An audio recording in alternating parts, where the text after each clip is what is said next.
अस्सलाम वालेकुम, मैं हूं मिश्मा चमन और आप देख रहे हैं वॉइस ऑफ उर्दू।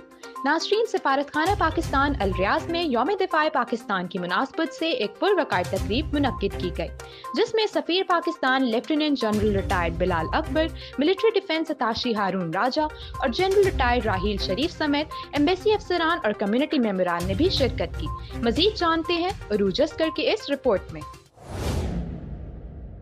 सफारतखाना पाकिस्तान रियाज में यौम दिफाए पाकिस्तान की मुनासबत से एक पुरवकार तकरीब मुनक्किद की गई, जिसमें सफीर Pakistan lieutenant general retired Bilal Akbar, military defence attache Haroon Raja और जनरल रिटायर्ड राहील शरीफ समेत एम्बेसी अफसरान और कम्युनिटी मेंबरान ने भी शिरकत की। तकरीब से खिताब करते हुए यौम दिफा की अहमियत के हवाले से सफीर पाकिस्तान का कहना था कि ये वो दिन है कि जब पाकिस्तान की निडर और बहादुर अफवाज ने वतन अजीज पर होने वाले बैरूनी हमले को कामयाबी से नाकाम बनाते हुए अपनी पाक जमीन का दिफा किया था। किसी भी कामयाबी के लिए अवाम की सपोर्ट लाजमी है और यही वो जज्बा था जिसकी वजह से पाकिस्तानी अक़वाम आलम में जाने जाती हैं। अरूज अस्कर, वॉइस ऑफ उर्दू, सऊदी अरब।